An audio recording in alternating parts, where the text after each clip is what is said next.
What's going on, everybody? Welcome into episode 25 of To the Show We Go, featuring Ed Hand and myself, Andrew Parker. Today's episode, we have a former Pittsburgh Pirate and Miami Marlin, Jeff Locke, and also a New Hampshire Ian. Did I say that right, Jeff? Sure. I just moved to New Hampshire, so you're gonna have to let that one slide. Yeah. Well, fellow New Hampshire native, Jeff Locke. And Jeff, I want to get your thoughts, I guess, before we dive into some other things. But were you watching the playoffs in the World Series and everything? And what were your thoughts on it? Of course. I mean, it's obviously a pretty special time of the year. Unfortunately, with the Red Sox not being in it, because yes, I'm still always going to be a big Red Sox fan, but having no Red Sox in the playoffs kind of bums me out. But I kind of started tapering off towards the end of the year when things were getting kind of ugly, and then picked it right back up for the playoffs again. So it was cool, man. I was happy. Didn't really expect the D-backs to be there, but they had such a gritty team, fun to watch, very talented. And yeah, it's like always sucks when baseball ends because then you're just sitting in the garage in a jacket, cold, and you're stuck watching football. So not a terrible thing, but but it's just not the same. And this is always the longest 4 or 5 months, whatever it is, until spring training starts again. Yep. But just for people that aren't familiar with your work and your career, can you just tell us a little bit about your journey to the major leagues? Yeah, sure. So, born here in North Conway, New Hampshire. Well-known pitching factory, North Conway, New Hampshire. Yeah, just like we're just breeding them out here. So, no, I just grew up here in North Conway. Pretty much a local kid. Always been a local kid. Stayed close to home. Went on to have a successful high school career, and then found myself being drafted by the Braves in 2006. Where I played a few seasons before I was then traded to Pittsburgh with myself, Gorkys Hernandez, Charlie Morton. Red Sox great, Gorkys Hernandez.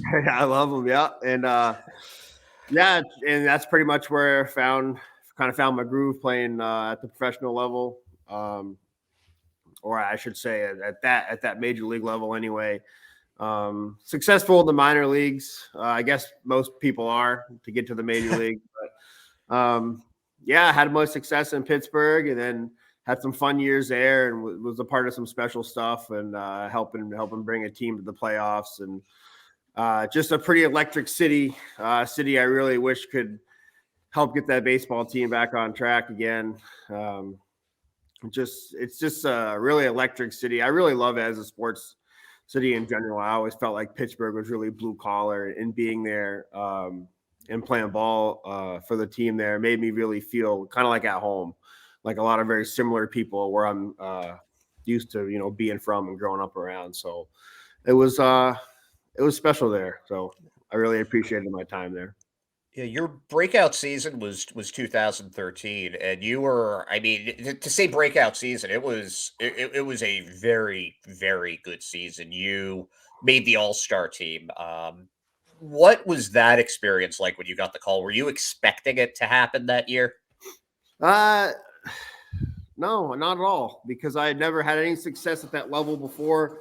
I was having like baseball success, like on the field success.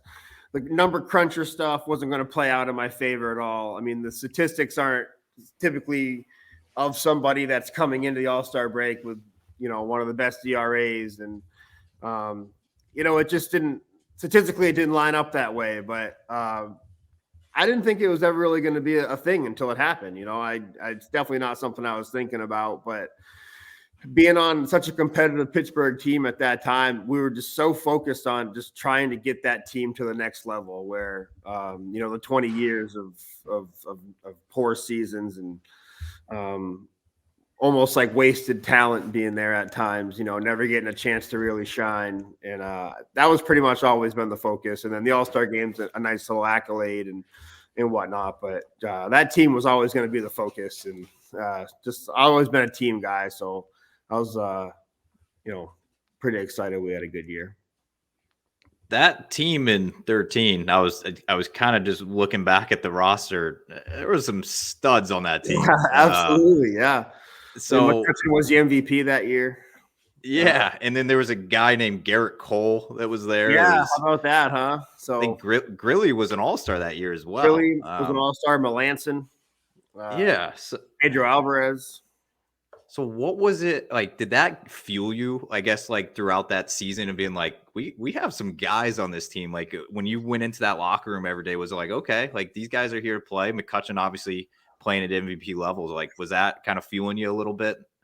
Absolutely. I mean, just being on the field with some of these guys. I'm like a baseball fan before I was ever like the player, and I like still idolize guys I was playing with. It was like, wow, like just watching McCutcheon for an entire season or however many seasons I got to watch him, just do it on a daily basis is like just unbelievable. Not the biggest guy, close to the fastest guy, phenomenal, just all talented everywhere, really special to be a part of those teams. But yeah, I mean, the pitching staff was really good. I mean, I was a part of it. Francisco Liriano was part of it, AJ Burnett. And I know there's other people in there too that I'm not naming for some. Garrett, of course, towards the end and stuff. But yeah, I mean, just so much fun and hand the ball off to the next guy. I felt like for a couple months there where, and the weather's starting to change and us being competitive in it and just some really special times. Definitely stuff that you'll never forget. So you grew up a Sox fan though. And you're close to the same age as me. So you must have some memories of the 2003-2004 season. Oh, of course. Oh yeah. So I've got two questions about that whole period.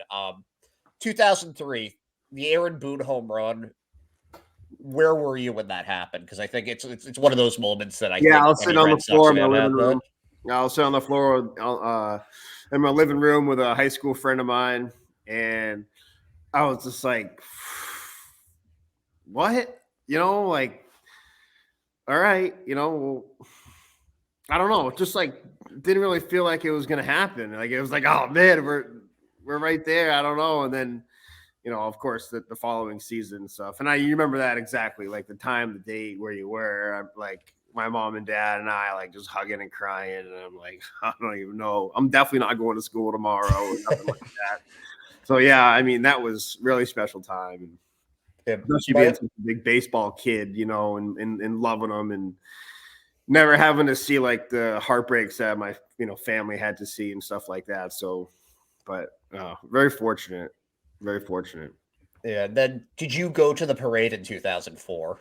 I did not go to the parade. I certainly regret that. But I did not go to the parade. It's something that, one of those things where you saw tons of pictures and, just something you're like, man, I really wish I was there. But I don't get to the city very much. I don't think I've been to Fenway Park. I never pitched at Fenway Park or played at Fenway Park. So that was one of the, I think, 3 stadiums I never pitched at. And, excuse me, the AL East was, I never pitched at Yankee Stadium. I never pitched in Toronto.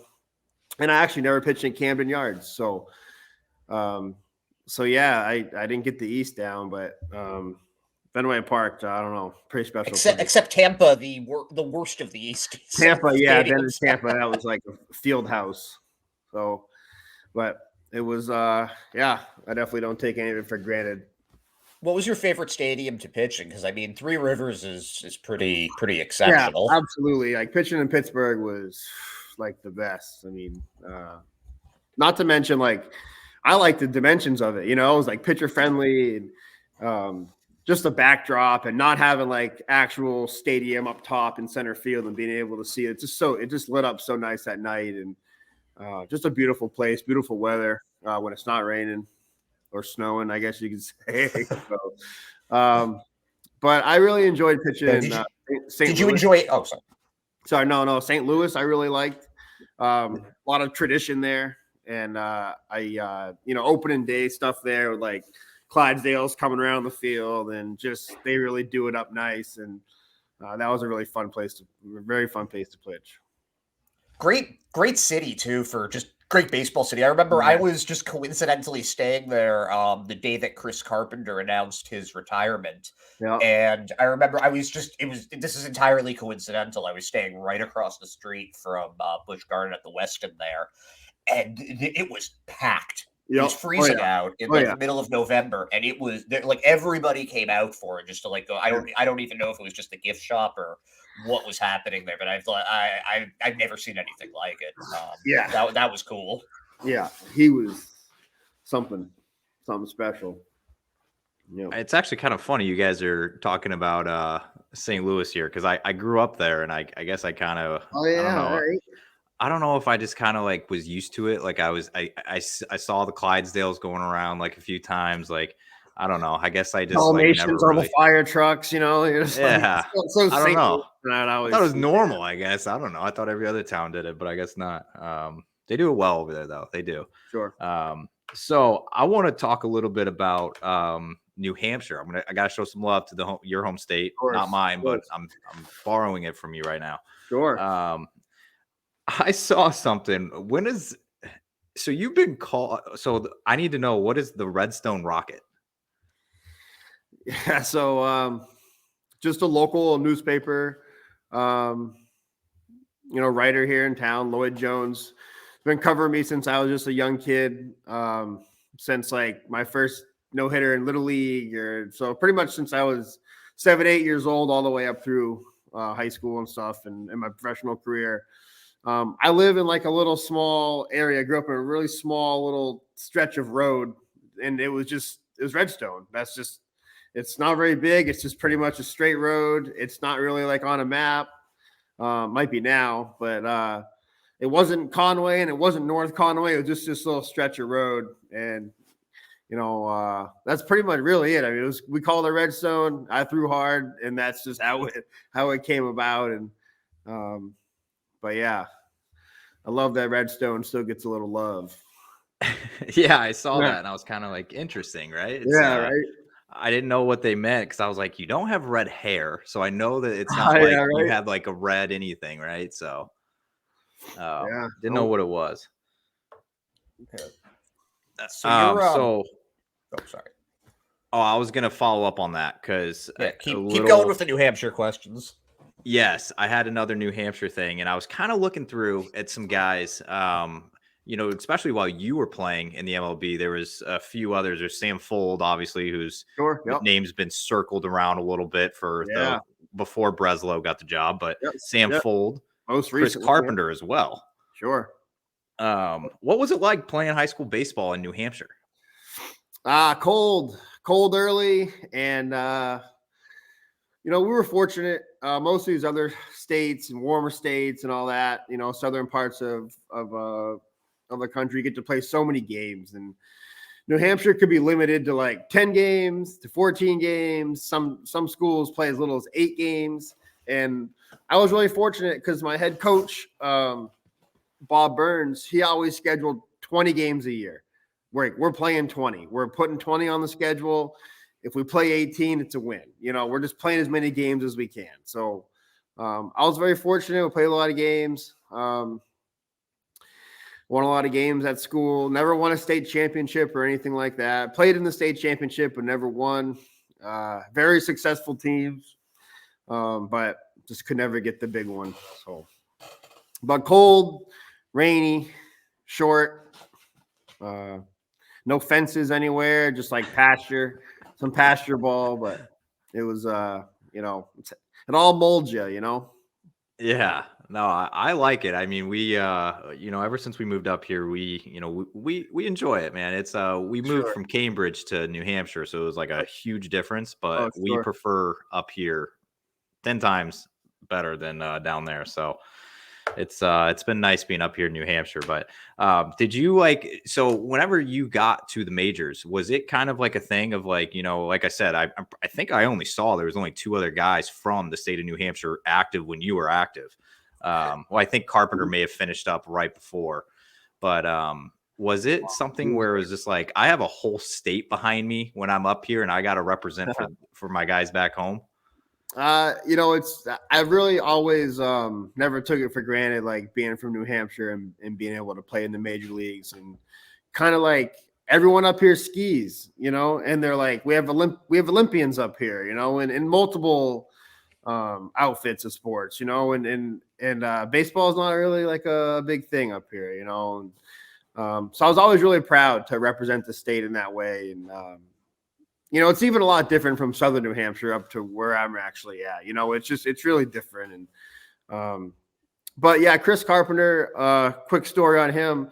So I used to go to the New Hampshire baseball dinner that was held in Manchester every single used to be in the fall, then it went to the winter, but used to go every year, and it was hosted by CHAD, which is the Children's Hospitals at Dartmouth. And Chris Carpenter was always behind that, really big. And this is really like, he kind of always headlined this event. I don't even know if they still do it anymore because I kind of fell out of the loop. But, he's always just giving back so much. And, as a young kid, I was really young going to this. And he had just been drafted by Toronto, I think. And, he was such a big deal. And going to this thing and like getting a chance to meet him and like having him sign a ball. Then years down the road, being drafted myself and being invited as a guest at this dinner, and then getting to share like experiences playing ball. And, I'd been with him for a few years at this dinner before I'd ever played in the major leagues. And I was just like, I got a few text messages from him as we got to know each other more in 2013 when I was pitching well. And, I think one of the earlier games of the year I had beaten the Cardinals, and he wasn't on. I don't know if he was on the active roster at the time or if he was hurt. I can't quite remember. But, as we started to pick up steam, momentum, we're playing really big games against the Cardinals all the time. And I was obviously like really proud of myself for doing really well, but also like, I thought it was cool that Chris Carpenter got to watch me do it, because I always thought he was just the coolest guy. Right. And it wasn't until we played the Cardinals in the playoffs that I had seen him and he was like taking a few ground balls at third base, and I hadn't seen him like all season to talk to, and I like wanted to go up and talk to him, and he definitely didn't really act like he really wanted to talk to me. And that's when I was like, all right, this baseball thing is real. Like, it's time to play ball. We'll talk another time, but it's not going to be on the field right now before a playoff game. I'll tell you that. And I really like respected that, and I've always thought the world of him, and he always took good care of me. And definitely a baseball guy I'll always have a spot for. I was gonna add. I got one more before you hop it in here. So you were talking about facing off against the Cards a lot, and especially on those Carpenter-led teams were insane. And that team in 2013 obviously went on to play the Red Sox in the World Series. Was that your least favorite? I know you said you liked playing at Busch and everything, but Sure. with how good that team was, were you like, oh my gosh, I'm lined up against these guys again? Yeah, they're very, very talented. I mean, I'd have to look at the roster over again now. I don't look at all that stuff that much anymore, but I'd have to look it over again. But like Matt Carpenter was a stud, and Young, and Yachty and Matt Holliday, and there's like the list goes on for the guys they had. And Shelby Miller was pitching really well for them at the time too. And like, just really talented team. And, but yeah, I liked pitching against the Reds a little bit more than the Cardinals at that time, or the Brewers a little bit more at the time than them. But, all the less, it was so much fun. Yeah. Like I said, never take it for granted. I had a blast. Who was your favorite player growing up? Did you have a pitcher that you modeled your game after at all?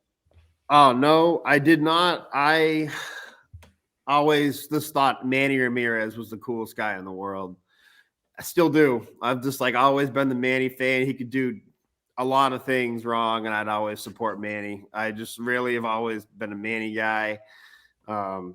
Just really like silhouetted swing. Just, I could just see it with his dreads and just a silhouette of him and just hitting and just hands up and just, he's just was Manny, and he was just so important to that time of the Red Sox and what they had done. And, really special with him and Ortiz. And I've always just thought the world of Manny too. So not everyone feels that way, but he's got my vote. I think if you grew up around when we did in Boston and the New England area, Manny definitely. I think Manny being Manny, and it's fine.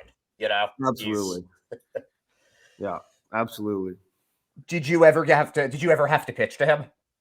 I did not. I was fortunate enough to meet him when Eusebius Rojas was the bullpen coach for the Pirates during my tenure there, and he was the bullpen coach.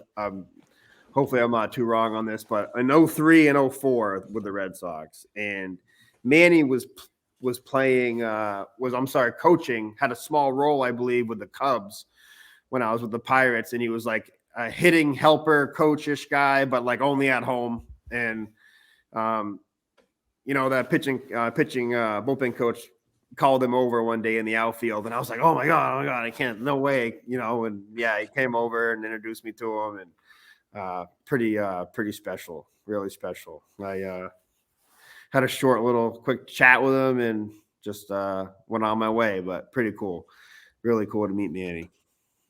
Did you, because you've mentioned this a few times, that there were a few moments where the fan in you sort of snuck out. Was it ever a struggle to kind of compartmentalize the base, like the competitor, the professional athlete, and the fan of baseball? I'll say just like the competitiveness of baseball, like would always just trump anything else. Like anytime you had a chance to play against them, it's like a quick second of, oh, that's pretty cool. Like, Angels are coming in and Pujols and Trout are going to be here. And like, but, really want to beat those guys, like that was always the best. And the only time I feel like I've ever like had to just do something was at the photo day thing at the All-Star game when the NL was coming off the field. That was back when it was cool and everybody had their own jerseys on, and you didn't all just look the same. And Prince Fielder was like, with the Tigers at the time, but I had known him in Milwaukee just from playing against him. And he was walking to the bleachers now to take his photo with David Ortiz. And I was like, oh my God, like this is way out of character, but like, I got to go over there, and Prince is my in, like he's my in.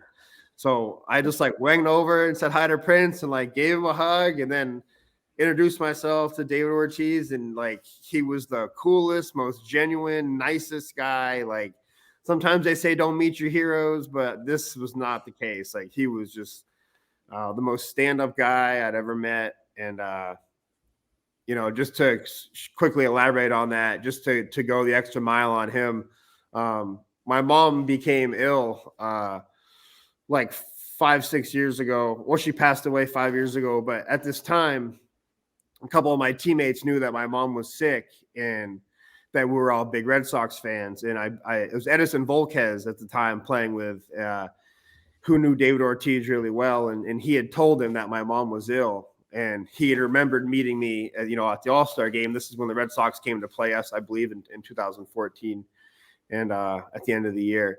And he had like heard about that. I knew nothing about it, but he like signed a bunch of stuff for my mom. Like just followed up on some stuff, and the very following spring, which was just so kind to him, but the very following spring, the Red Sox came to play us in Bradenton, and this is so unlike, a guy like Ortiz to travel on a trip like that, like on the road. And I was just out there shagging BP before the game, and he walked out, and we like locked eyes, and he came right over to me, lifted me up like I was just like a tiny kid, And the first thing he asked me was how my mom was doing. And this was, a year later. We hadn't never spoke since then, stuff like that. And I just thought it was like just one of those times where you're like, man, there's a really good human in there. He's not just like the poster hanging on your wall, growing up. He's really a great guy. So I'll always have so much respect for him. That's incredible. A year later, and first thing he said, how's your mom doing? And I will never forget that, just really, really special, really special guy. I've always lived at that motto though. You said is like never meet your heroes because you're going to be let down. But like, yeah, absolutely. That right there, man, gives you some hope. So Yeah, I know. That is, That's why I could like never meet Brady now, because like I hit such a home run with David Ortiz that's only going to be the worst thing ever. So I'm just staying in the background. yeah, the bar's way up there, and you're Yeah, like, I'm just man, I staying really way don't out want to of ruin there. it, you know? I don't know. Maybe Tom Brady will pick you up over his head. Say, "What's I up? don't What's think up, he can, Jeff?" dude. I'm a lot bigger than I used to be when I was playing ball. I'm in the garage watching football, dude. You know, that's what I like to do now. Well, hang out. I got a family, play a competitive men's softball. So, yeah, that's my new venture. So, What do you what how was the transition from being a professional ball player to just, like not being a ball player? How did you transition to that, the well, change? I think you hear about it more. I haven't played since 2017, so it's been some time, and I think you hear about this stuff more in the day and age with like, every single day there's more media and there's more people saying things, and I feel like it was really hard for a couple of years, like really tough to kind of like find out like what the hell do I do now, like I don't want to go get a job. I don't have to go do that. Like I maybe I just want to hang out with my wife for a while, and maybe and I couldn't really figure out what I wanted to do. I helped a little bit with some coaching and stuff. I didn't want to go play. I didn't want to play baseball anymore. I just like had a good little decent run at it, had some fun, helped be a part of some cool things, but I just kind of wanted to be away from the game. I didn't watch baseball for 2 or 3 years when I got done playing. I would pick up in the playoffs, no different than I do in hockey. But I would pick it up in the playoffs and be like, "Oh, cool, who's that guy?" But it was kind of tough for a couple of years, and I think you're starting to see athletes talk about it more than they ever have, where they like kind of got to find that purpose, like that. I can't just like play baseball forever, or like, athletes deal with it every single day when they hang them up, and I think it was tough for a couple of years to kind of find out, like, well, what I really want to do. Do I want to do anything? Am I mad at baseball because I'm not playing it anymore? Or did I leave because I felt like it was time? Or like, there's some questions you got to answer sometimes, I think. So, but I was like I said, I was fortunate and take nothing for granted. I was happy. I made some money to like, support my family and stuff. And other than that, like I said, I coached for a little bit, had some fun with the kids for a little bit, but kind of just hanging out, rooting for the Patriots, raising a family, so yeah. Did you feel like you had reached your dream when you got to the majors? You'd always heard the rumor in the minors that getting there was the easy part. If you ever had that chance to get there, then getting there was, the easy part. And I guess I had been there for a little while, and I was like, well, maybe I'm doing okay at this for a little bit. Like I don't have all the answers. I was always constantly trying to learn. I'm certainly happy that I played when I did, and I think I would have been better suited for the game before I actually played in it, in the sense of it's so analytical now, and I was always just such more like when I was hitting like see-ball, hit ball, like this, I don't care what he's got, like, he's not better than me, and I'd always feel that way when I was pitching too. And, well, how come I don't care if he can hit, fastballs in? That's what I throw. So it's like, I can't just do everything I don't do all the time just to face two guys, and the game is like so much like that now. And we're just like little simulation guys that just go out there and, sell tickets and stuff. And, I really enjoy where the game's at now. I think the pitch clock and the addition of that was like awesome, but you don't see it on the TV anymore, which is even better. And it's just like, it's cool, man. Like the game's sped up, but no one's really like complained about it except for like some much older people. And, I'm a purist when it comes to like the game itself. And I'm not huge on like the numbers thing. I like the eye test and I like stuff like that. And, I think all that stuff plays. I hate the oven mitt that people wear on their hands. Cheating. You shouldn't be able to wear that just because you got hands.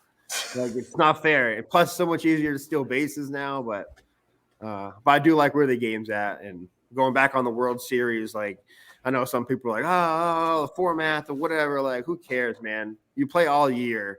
And it's just like, believe it or not, I bet you there's guys that were all right when they lost, because it's just a long year. It's just like when it's over, you're just ready to go home and unplug for a little bit and get ready for the next one, but yeah, special game, man. Special game.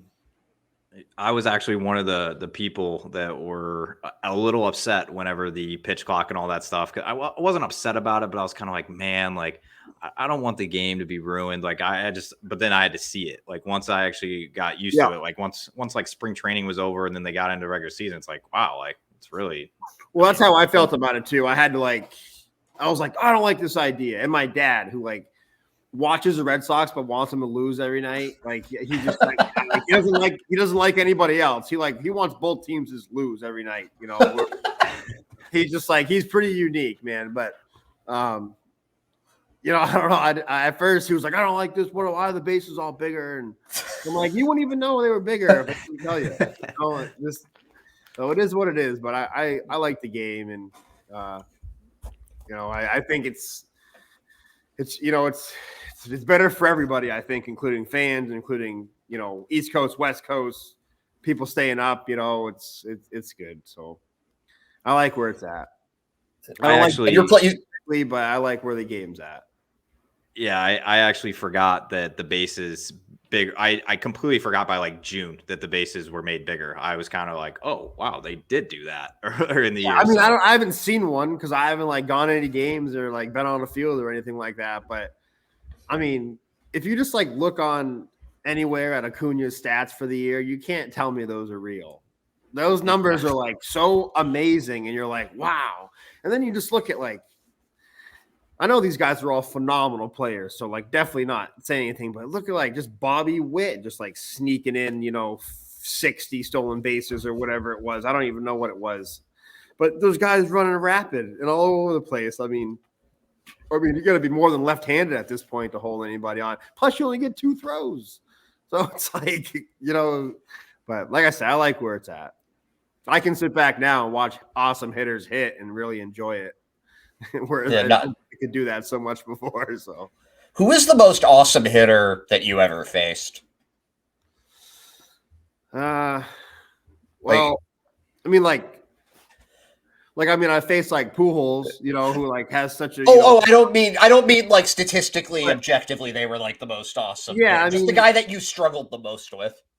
Anthony Rizzo, not even close. There's not even a second. There's Anthony Rizzo, 5, 6, 7, 8. He just plugs up the whole thing. Yeah, he's always just been a pain in my ass, and I really like him too. Just always been a pain in my ass, and I know it. He knows it.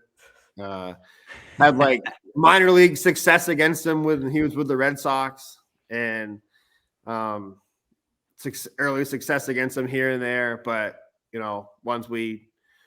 once he got on my page, I haven't seemed to get him off there. So I always really liked him.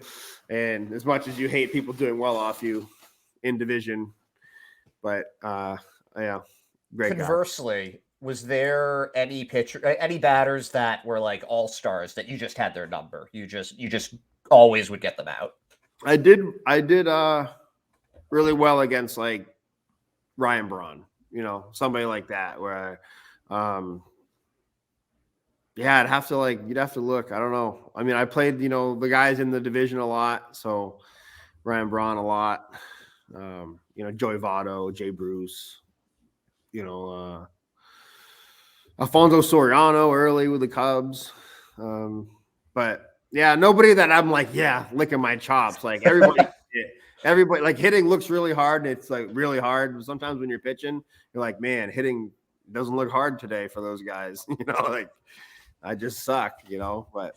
Did you like to hit when you back? Because that was before they put the universal DH in. I did not like to hit, and I did not like to hit not because anybody was like, oh, he throws too hard or he's too nasty. I didn't like to hit because you're a pitcher and you don't do it anymore. And there's a period of time between high school where everybody's the pitcher's in whatever he does is probably the best player most often than not.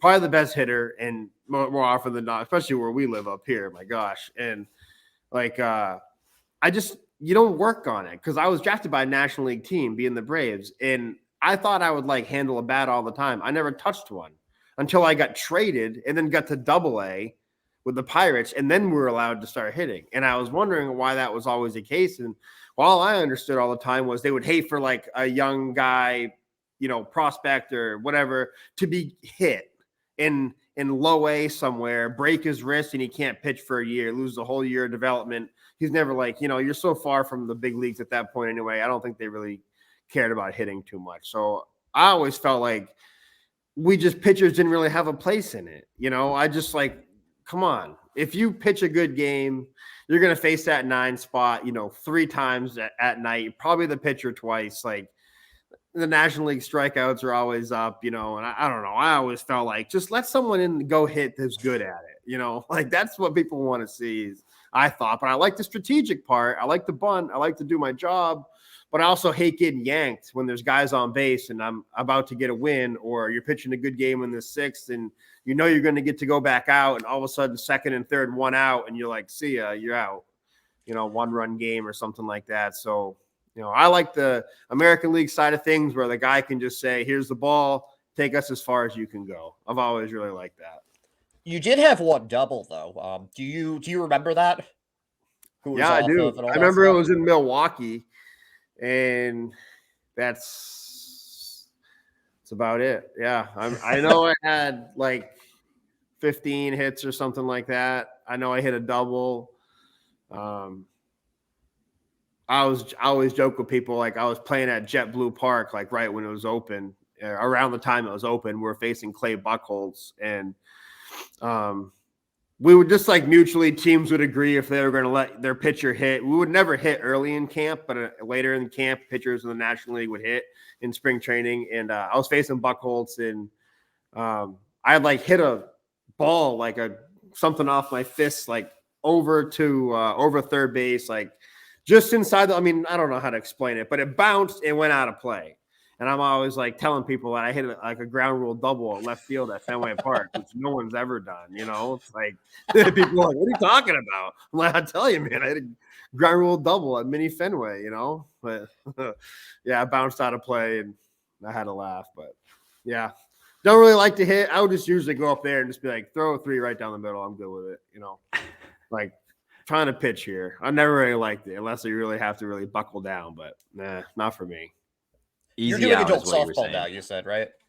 What's that now? You're doing softball now. You were saying. Yeah, I play. Right? Yeah, I play softball. I play like local softball, and then I play on some more competitive teams. We travel around a little bit, playing a couple national championships a year. Pretty fun. Like it's fun. Like I always kind of like laughed at it and thought it was a jokey type thing. I was like, I'll never play softball, and I went to some games and I was like, well, this could be kind of fun, Then I started, and I'm not talking like slow pitch where the ball's up there like 100 feet in the air, like this is like fast. This isn't like windmill like women, but it's like as high as you can go, bowling motion type softball, modified it's called. And like it's pretty competitive, man. It's teams with payrolls out there, man. It's wild. Oh, wow. Are there other like former pros that are doing it? Yeah, not guys that like I know, but they're guys that have like maybe been through drafted up to AA or something. Last year, this is crazy enough, but like last year, the team that I was on at the Nationals in Pennsylvania was eliminated by the team that Danny Almonte was on. Oh, wow. There's a blast from the past. Danny Almonte and I were playing team on team against each other. And, yeah, good That's player. wild. He definitely doesn't look like he used to look anymore. But neither do I. He's not 14. He's not a 14-year-old. He's still, like he's not 14 anymore. But yeah, really good kid. And yeah, good softball player. Yeah. Do you pitch for that, or do you play? I don't. I play first base, or I'll play like some outfield spots, or just hit. But I haven't really tried to learn, and I'm also not interested. It's 46 feet, and dudes are smacking that thing, and it's a different game now. Like it ain't like I can just throw it overhand and blow it by someone. Like I'm throwing underhand, man. Right, so it's different mechanics. I'm just totally and I'm not going to go out there and dress myself up in armor. Like I'm going to play it the right way, or I'm not going to play it, and I'm not ready to go out there yet. Maybe like in some local leagues and stuff like that, where the age group is like 20 to 80, but I'm not going to be playing in no tournaments on the mound. That's anytime soon. I actually have a question. One of my last questions. You've given us like 40 minutes of your time, so thank you for that. Oh, no problem. No problem. I have a question about your pitching. I guess more of like your mechanics back in the day. I was reading an article and it said that after you got traded to the Pirates, you had changed your pitching motion Yeah, to where you faced, I think it said that you made a turn towards first base and you hadn't done that before. correct. Can you kind of talk about that? Like what were you doing previously? And then whenever you got traded and how it kind of like sparked your career a little bit. Sure. So in 2011 and 12, I played only in September with the team, and I was winless. I kept getting starts, and don't even think I maybe had one game I could have came out of there with a win and didn't. And I never won a game until my 10th start in the major leagues. And not a lot of starters might get that opportunity or that many chances to go out there and pitch before they had any success. And I got a chance to play with Eric Bedard, and he had that fancy little motion where he turned himself away from the hitter and kind of came back. And really, and we felt like I was maybe showing the ball too much, hitters recognizing it too early out of hand. So, or seeing it too long. So we made some changes, and it wasn't necessarily because of him. It was like kind of Ted Lilly-esque as well. So we were like just trying to do something to kind of hide the ball. And I had a pretty decent balance, and like we worked with some things. And it's kind of funny. People don't ask a lot of questions when you're having some success, right? You do all right, and they're like, "Wow, yeah, that's great." But like when you start to not do well, like, "Oh, he's got it turning like all the way back there. Maybe you should do something different." And that's so we kind of flirted with some other things over the years. But that was, when I started to have a lot of success early on in my career in the major leagues. We had a good turn. We mixed up our pitches well. I was also throwing to Russell Martin, who was phenomenal catcher. And really helped me a lot in my development. Catchers don't get nearly enough credit as they should, and especially good ones. And he was really like instrumental in helping me become like confident and trusting my stuff and just letting it rip and trusting him behind the plate because I was never never came up as much of a game caller. Didn't really have to throw many pitches in New Hampshire, so kind of just like trusted Russell Martin for a little bit until he kind of taught me how to pitch with my own stuff, really, and so I was always grateful for that. A couple of Canadian legends there, Bedard and Martin. Yeah, right. That's it, right? Yeah. So my last question for you, again, thank you so much for giving us all of this time. I think that it's always, and you've mentioned your parents a couple of times throughout this. When you got called up to the majors for the first time, what was that phone call like? And first, your reaction when they told you, but then what was the phone call between you and your parents like? Oh, it was really special, man. It was, I was in Louisville, Kentucky. I was in AAA, just got called up for the last month of that season, and had been pitching really well, and was on a really competitive team. I believe we were in first place, and all the minor league teams in the Pirates are always really strong. And I think that's what helped kind of build what we had there for those couple of years. And but yeah, I got called in the office with Dean Trainer, my manager, and he had told me, season's over today for regular season, but you're getting out of here. And I was so happy. Like also like the competitor was like, never bummed, of course. Like, don't take me the wrong way, but just like I had pitched really well all year. We were in position to go win a championship somewhere. Like I was really excited. Almost wanted to be like, can we finish here? And then I can go. But you're just like, he's like, shut up. It's time to go, And so yeah, I got to go up there, debuted against the Marlins. And yeah, I mean, was Anibal Sanchez was the opposing pitcher. Another Red Sox great, sort of. Yeah. And I mean, back when they had Mike Stanton, so back when he was still Mike. Yeah, and he had tweaked his hammy the night before. I know, unbelievable. So was Hanley on that team? Who? Hanley Ramirez? Or was he on the Dodgers at that point? I don't remember. I don't think I don't know. I'm stupid for not knowing. I just remember Bonifacio was leading off. Oh, he was so fast, Emilio Bonifacio. They had like Gabby Sanchez and I can't even remember everybody. They had John Buck catching, and they had really, just it's a good matchup for me. That's for sure. And but yeah, pretty special. Had my whole family there. We're not a bunch of travelers, so I'd have my whole family there, a couple friends. Pretty special time. And Now, did your dad actually root for you, or did he just root for both teams? My dad rooted for me and only me.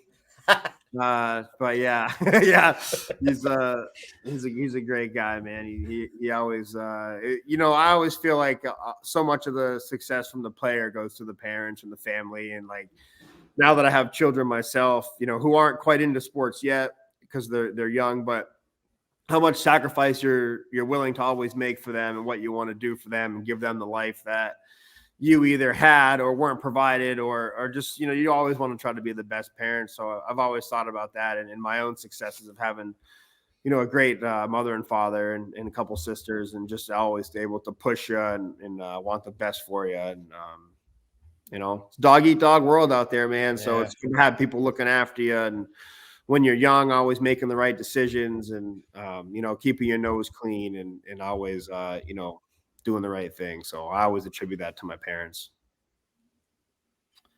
Well, Jeff, you've given us a ton of your time, man, and we appreciate it fully. I thought this was an awesome conversation, and so thank you for hopping on.